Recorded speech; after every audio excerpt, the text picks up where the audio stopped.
Welcome to Object Oriented Programming course. In today's lecture, we are starting the Java part.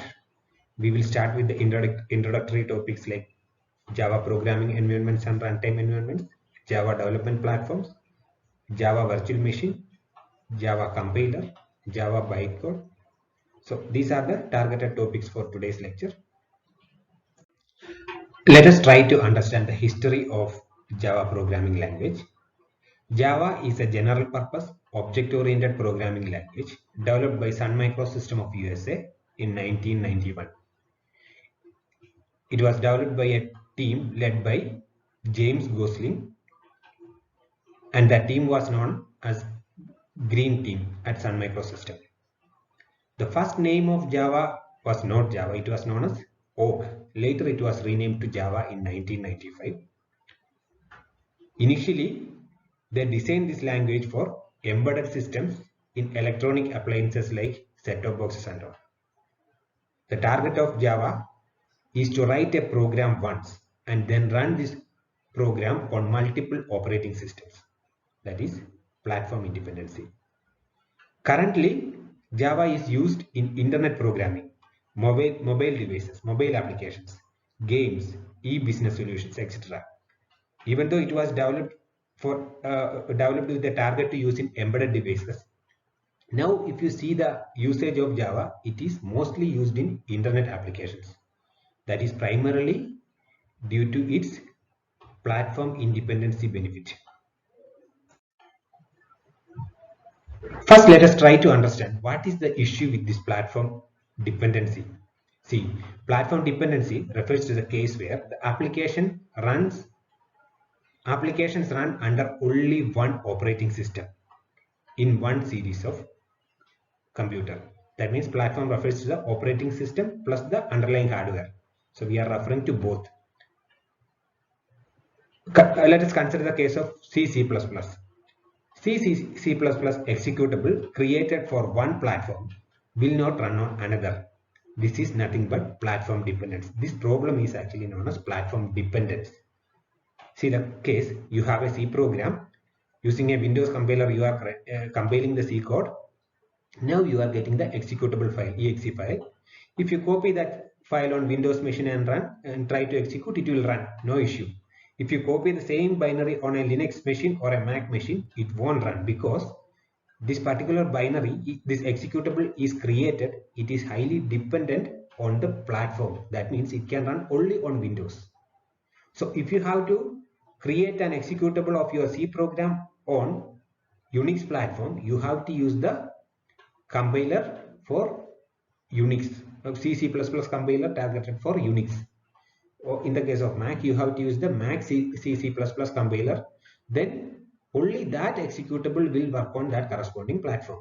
So this problem is known as platform dependence. So here the problem is that your binary is tightly coupled with the platform. You cannot use it on a different platform.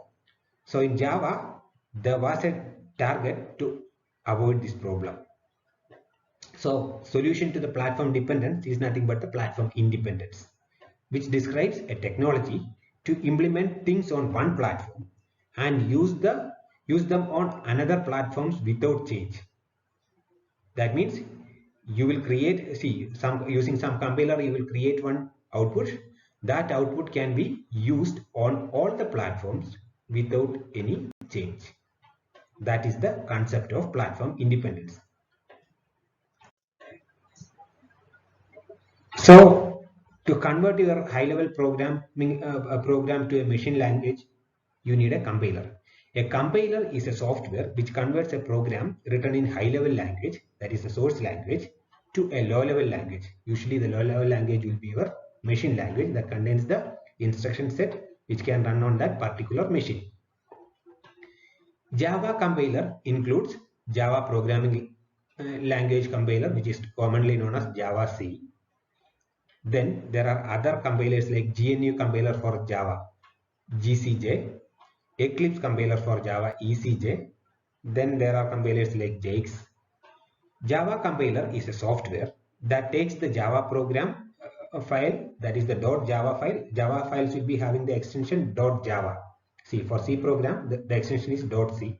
For Java program, extension will be .java, and compile that to produce a Java class file. When you compile a Java file, you are not going to get any .exe file. You will be getting a .class file. That is nothing but the class file. The content of end of the class file is not machine code. It is not, you are not getting the machine code. It contains Java bytecode, which can be executed only on Java virtual machine. See, if you compile the C program, you will be getting your you are getting an executable file which is having machine code. But in the case of Java, using a Java compiler, there are different Java compilers. The most common popular one is Java C. Using this Java C compiler, if you compile your Java program, you will be getting a class file. The content of that class file is not machine code. It is known as, the content is bytecode. That is nothing but the instructions which can run only on Java virtual machine. To compile a Java source file, syntax is something like that. Java C, that is the compiler name, space the Java file name. So in this way you can compile your program. The output will be, if you compile the Java particular file, and if the inside this file the class name, I am assuming that the class name is also hello world. In that case the output will be hello world.class. Let us try to understand what is bytecode. On compiling Java program, we get class file that is nothing but bytecode. Java bytecode is an intermediate representation of the Java program which is machine independent. That is, it is not the conventional machine code. Java bytecode cannot directly run on your machine like the executable file from a C++ program. So this particular class file or the bytecode can run only on a Java virtual machine. The bytecode contains the instruction set for Java virtual machine. That is the reason why it cannot directly execute on your machine. You need JVM to execute bytecode.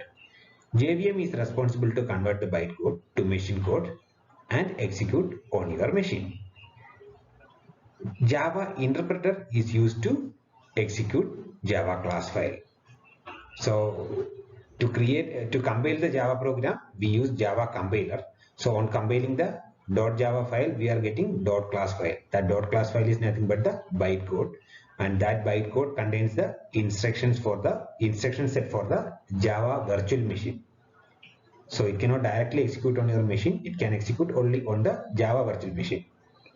Whereas if you compile a C++ program, you are getting the executable file that contains the machine code for that particular platform.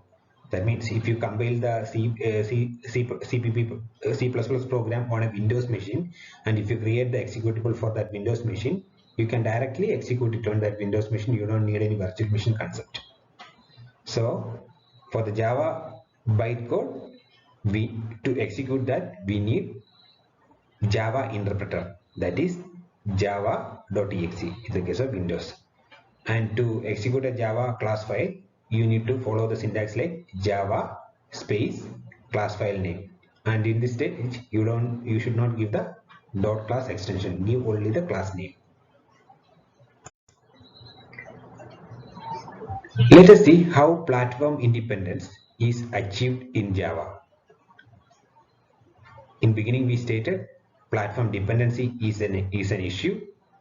Due to that problem, we have to recompile or recreate the binary for each and every platform. So it means binary or the executable created for one platform cannot be used directly on another platform. So that was the platform dependency issue. In Java, this particular issue is solved. Let us see how Java is solving that issue. Java compiler output is class file, and it is different from the machine code. See, if you compile a C++ program, you are directly getting an executable file that is nothing but the machine code. But the output of a Java compiler means on compiling a Java file, you are getting a class file, and it is different from machine code. Only machine code can directly execute on your physical machine. The class file contains bytecode, which can execute only on a Java virtual machine. Java is platform independent because Java class file can run on all operating system without any modifications, provided for that operating system there should be a JVM. If JVM is available for a platform, then Java can run on that platform. That is the key concept. So JVM is the key element which is achieving the platform independency in the case of Java. See this diagram. Here you have a program.java. Using Java C compiler you are compiling and you are getting the class file, that is nothing but the bytecode. You can execute the same class file on your Windows machine, provided that machine should be having the JVM. You can use the same file and run it on Linux machine when there is a JVM for that Linux machine. Like that you can install on any operating system where there is a Java virtual machine is available. Let us imagine you have created a new operating system, and if you want to execute the same Java bytecode which was running on all these previous operating system, on the new operating system, if you want to execute Java, there should be a matching Java virtual machine. Without virtual machine, you cannot execute Java on that platform. So this is the underlying concept behind the Java's platform independency. Now, Java programming environment. Java is a concurrent, class-based, object-oriented programming and runtime environment consisting of three elements. First one is a programming language, that is nothing but the Java, used by the programmers to write applications. An API specification, that is nothing but the Java libraries, huge number of libraries and components for Java programming. And the last part is a virtual machine specification, a VM specification. It is a program which provides the runtime environment to execute Java programs. See this a virtual machine specification is nothing but the specification for your Java virtual machine. So these three things are present in the Java environment. A programming language, that is nothing but your Java programming language, then libraries and a virtual machine. Let us see the Java technology in detail. Let us first understand the language specification. The Java language specification, also known as JLS, defines how a conforming Java application must behave. JLS describes the technical details of how the language is implemented. Java is high level, that means it is like our plain text, human readable. So it is a high level language which is generally considered easy to read and write. Java is class based and strictly object oriented in nature. So in Java, on compiling, you are getting class. So it is class based and it is following the object oriented concept. So everything you will be implementing as class. We are using the concept of that class and object in Java programming, and it is strictly object oriented programming. There is a reason to state strictly, because if you see C++, you can do object oriented programming as well as procedure oriented programming. But in the case of Java, you can do only object oriented programming. Java is intended to be easy to learn and easy to teach. Let's see how much it is true. There are many different implementations for Java language specifications available, both proprietary and open source, because Java language specification is clearly stating what should be the behavior of each and everything in the Java. So using that, anyone can implement their own version of Java. It fulfills the goal of write once, run anywhere, WORN. The same program can be highly portable and many different platforms can execute that without any modification. So that is the concept. Write once, run anywhere. Implement it in one machine. That compile class file can be used in any platform where there is a JVM is available. Now, second part with the Java technology was the library specification. It is a specification for the standard libraries in Java language. The Java class library is a set of standard libraries that is available to any application running on the Java virtual machine. This set of libraries are composed of classes that allow programmers to handle common tasks like network communication, collection manipulation, file operation, user interface creation, etc. So, this rich set of Java class libraries are allowing the programmer to concentrate on the business logic. These common data storage, data structures like stack, all these things are already implemented in the Java class library. Programmer can reuse it. If you see the Java class library, these Java class libraries are organized into different packages. Lang package, utility package, net package, this AWT package is for the user interface creation. So there are different packages which are having so many sub packages and classes. Now, the third element in your Java technology or the Java programming environment was the Java virtual machine specification. Means it is virtual machine specification. A virtual machine is a software implementation of an abstract computer. Java has a virtual machine specification that formally describes what is required in a Java virtual machine implementation. Java virtual machine or JVM is implemented as per Java virtual machine specification to execute the Java bytecode. That is instruction set understandable to the virtual machine. That is the Java bytecode. Most of the JVMs are implemented using C language. That is an irony. We are talking about the most popular language in the programming domain, that is Java. But for the JVM development, in most of the cases, we use C program. So you cannot discard C programming also. Okay.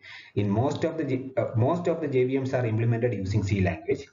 JVM developed for one platform will not work on another.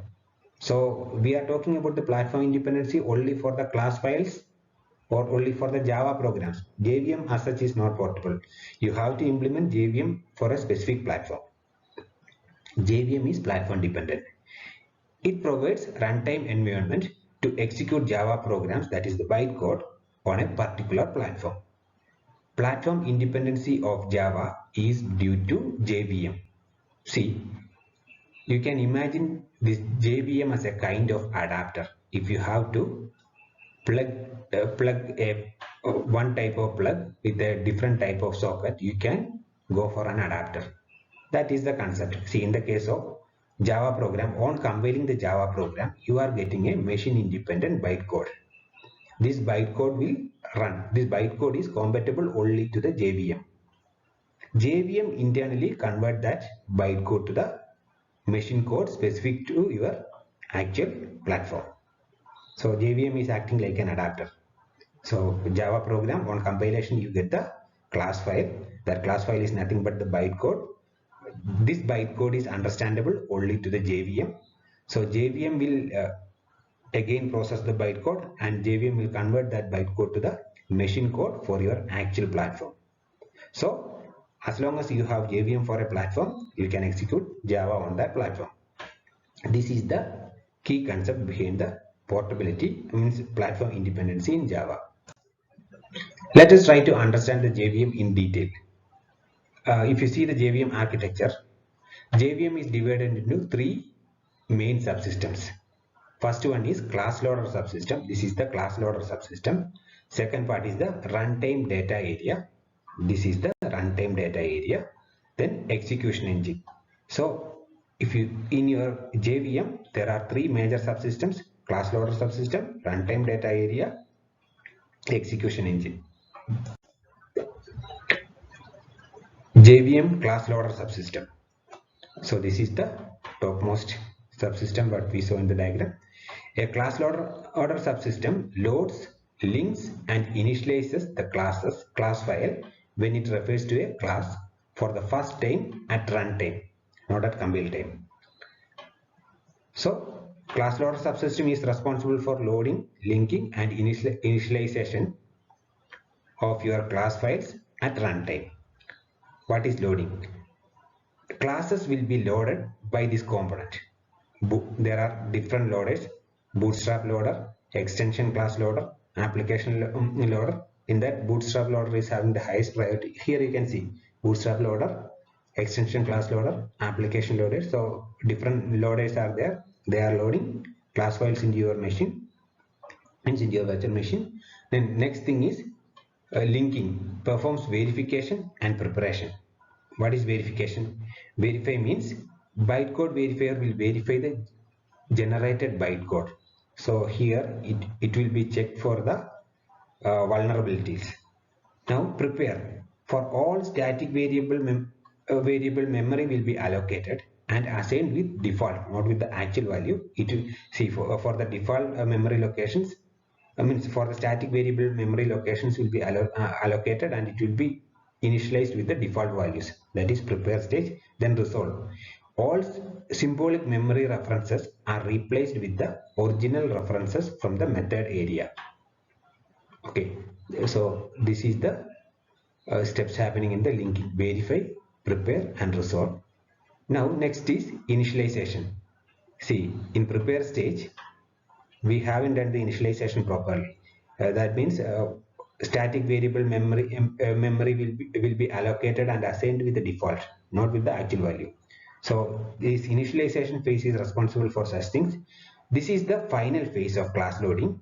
Here all static variables will be assigned with the original values. See, in your program, if you want to initialize a static variable with some value 5, in this stage it will be initialized with 0.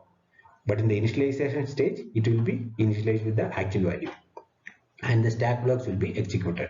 Static blocks will be executed. Okay. Next part is the runtime data area. These are the storage areas needed during the execution of the program. See, in this method area, heap area, then stack area, PC registers, and native method stack. These are the major subcomponents under runtime data area. Method area. Class level data will be stored here, including static variables. Heap area. See here, class level means at the time of UML, we learned about classifier scope. Means the variables or the classes means methods created with the keyword static. So such things will go here. Class level data will be stored here. That is actually the method area, including static variables. Then heap area. Objects and their corresponding instance variables. Means when the scope is instance, such things will go in heap area. Then stack area. See, in function calls actually stacks are used for every thread. Separate runtime stack will be created. So there will be multiple runtime stacks. For each thread there will be a separate runtime stack. For every method call, one entry will be made in the stack memory, which is called stack frame. Corresponding to each function call, there will be separate stack frames in your stack. In that, there will be local variable array related to the method. How many local variables are involved and corresponding values will be stored here. Then the operand stack. See, you have some statements with multiple operations and all. Acts as a runtime workplace to perform operations. See, okay, that is the responsibility of operand stack. Then frame data to store all symbols corresponding to the method. That is, so in your stack runtime stack, actually you will find all these things. Next thing is PC register.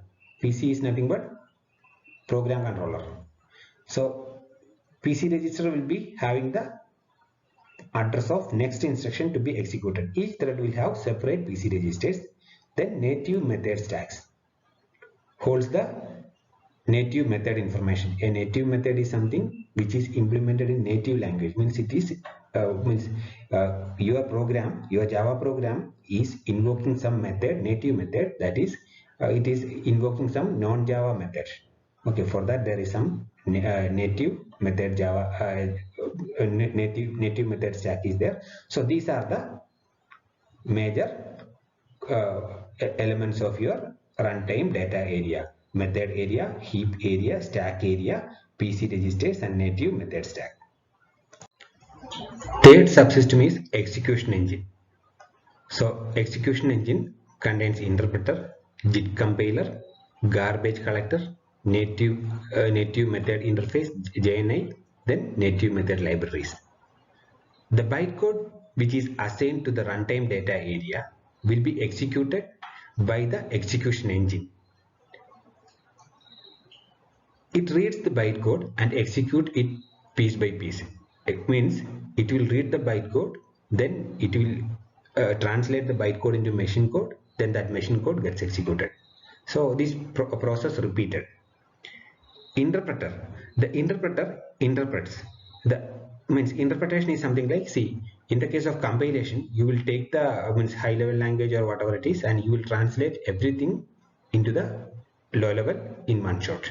But in the case of interpreter, you will do it part by part. You will take some part of the bytecode, then you will translate it to machine code, then again you will take the remaining, and so on. So there is an interpreter. Interpreter is actually doing the machine bytecode to machine code translation. Interpreter interprets the bytecode faster but executes slowly, because for the translation it is doing piece by piece. So there is one JIT compiler. When execution engine finds repeated code, it uses JIT compiler, which compiles the entire bytecode and changes it into native code. This native code will be used directly when there are repeating blocks in your code, and if you are using the interpreter, every time interpreter will blindly take some portion, convert it to machine code, again take it, so that interpretations will be happening means unnecessarily repeated times. To avoid that drawback, this JIT compiler will be used, and it will translate the entire repeating block, and it will create the machine code for that entire repeating block, and it will be stored. So next time when it finds that repeating block, it won't try to translate that bytecode into machine code again, because you have already translated it. So it will directly reuse that translated machine code. So that is how it will speed up the bytecode to machine code translation when there are repeated code blocks. So that is where the importance of JIT compiler. A JIT compiler contains an intermediate code generator, produces intermediate code, then there will be a code optimizer responsible for optimizing the intermediate code, then target code generator responsible for generating the native code, then profiler is there. Profiler is actually to identify the hotspots in your code, means that will detect the frequently executing or the bottlenecks where you have to frequently executing statements. So that is the nothing but the hotspot. So that's all about the JIT compiler. So JIT compiler is needed only to speed up the bytecode to machine code translation. Garbage collector. This is the garbage collector. That is nothing. This particular module is to perform the automatic memory management. It collects and removes the unreferenced objects. So it is responsible for releasing the unused allocated memory blocks, means objects. Next thing is Java native interface. This is to allow your Java program to invoke or interact with the non-Java libraries. That is Java native interface interacts with the native method libraries. Next thing is native method library. There will be a different native method libraries. That means those libraries are implemented in non-Java. Means you may be developed using C or C++, but you can make use of such libraries, native libraries, in your Java program through the JNI. So that's all about the execution engine. So in execution engine, you have an interpreter. To speed up the translation, an optional JIT compiler is there. Then there is a garbage collector, JNI, and native method library. So these are the major components of your execution engine. Now, when you are trying to install Java, you will see JRE, JDK like that, different terminologies. Let us try to understand what it is. First one is Java Runtime Environment, that is JRE. JRE provides the minimum requirements for executing a Java application program. Syntax to execute the Java program was Java space your class name. So you need JRE to execute Java program. JRE is an installation package which provides the environment only to run, not to develop the Java program on your machine. Okay, if you want to run Java program on your machine, you need JRE. But if you have to develop, JRE is not sufficient. JRE can be viewed as a subset of Java development kit. So it is a subset of Java development kit. JRE contains Java virtual machine, core classes, libraries, and supporting files. JVM is a software implementation of a computer that executes program like on a real machine. Already we said about JVM. And the current JRE, if you try to download the JRE, you will find something like Java SC Runtime Environment 8. This is the current JRE version what you are getting for JSC. So the major contents of JRE is nothing but the library files and Java virtual machine. If you see the components precisely, there will be Java interpreter and Java W. This is also similar to Java. Only thing is that it won't show that console, window console, then libraries, then rt.jar. This rt.jar is the runtime.jar. Means this particular Java archive means this particular file contains all the major libraries, runtime libraries for the Java platform. So this is Java runtime environment. It provides the environment to run Java programs on your machine. Next thing is JDK or Java Development Kit. From the name itself, it is very evident it is for development, means it is for programmers. JDK is a software development environment used for developing and executing Java applications and applets.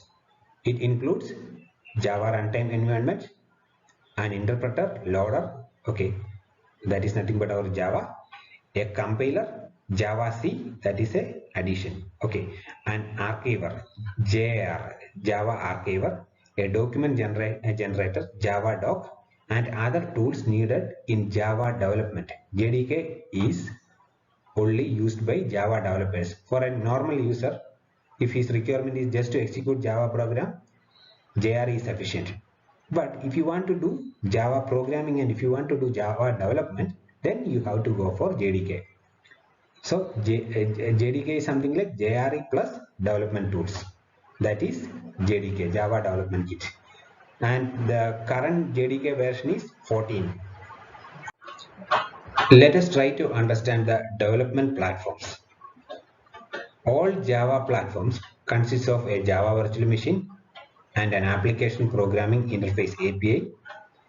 So this allows applications written for that platform to run on any compatible system with that with all the advantages of Java. Major Java platforms are Java Platform Standard Edition, that is nothing but Java SC. This is the most popular one, and in our programming and all, most of the time we are referring to Java SC only. Then Java Platform Enterprise Edition, Java EE. Another one is Java Platform Micro Edition, Java ME. There are some more like Java Card and all. I'm not telling all the things. These are the major Java editions. And if you see this diagram, from here you can understand Java Enterprise Edition is meant for the servers. Java Standard Edition is meant for your desktop.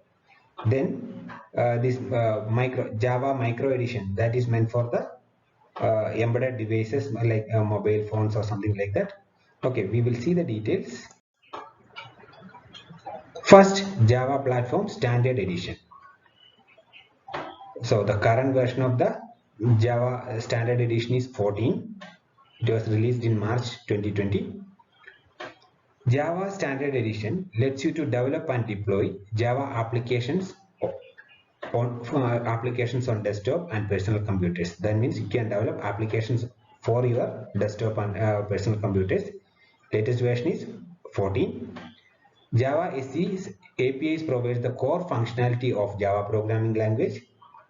It defines everything from the basic type and objects of the Java programming language to high-level classes that are used for networking, security, database access, GUI development, and XML. So whatever is needed for your desktop application development, everything is present in Java SE platform. In addition to the core API, Java SE platform consists of a virtual machine, that is nothing but your JVM, development tools, deployment technologies, and other class libraries and toolkits commonly used in Java technology applications.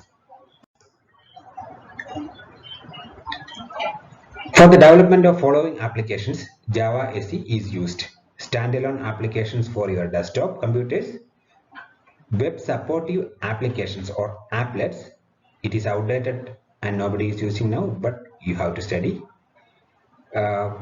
Database interaction application means you are developing an application which is interacting with a database, JDBC application. For such application development also you can use Java SE.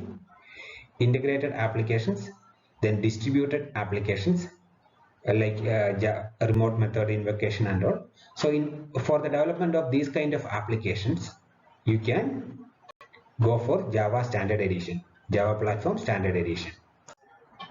Next thing is Java Platform Enterprise Edition, that is called Java EE. Earlier it was known as J2EE. At the time of Java 2, it was known as J2EE. Now we will tell Java EE. Java Enterprise Edition lets you to develop and deploy Java applications on servers and enterprise computers. It is not for your normal desktops. If you have to develop applications for your servers and enterprise computers, then you have to go for Java Enterprise Edition. Java Enterprise Edition provides an API and runtime environment for developing and running large, multi-tiered, reliable, and secure enterprise applications that are portable and scalable and that integrate easily with legacy applications and data. Java Platform Enterprise Edition, that is JEE, is the standard in community-driven enterprise software. Java Enterprise Edition is developed using the JCP, that is Java Community Process, with contribution from industry experts. So it is a collaborative development. JCP is a collaborative process where stakeholders from various domains, means all the industry experts are getting participated. Enhancement to any Java technology or introduction of new features once occur through JSR, that is nothing but Java specification request. If you need a new feature, first you have to go for the Java specification request. This request will go to the community, then experts group will discuss on that. Finally, they will arrive with the required technology specification. Java Enterprise Edition platform is built on top of the Java SE platform. So you can visualize this as a superset of your Java Standard Edition platform. Next thing is, okay, let us see what are the applications which we can develop using Java Enterprise Edition. Web applications like Servlet, JSP, JSF, all these kind of web applications can be developed using Java EE.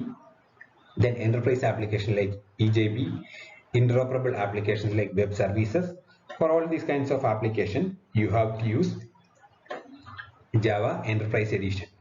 Current SDK version is 8.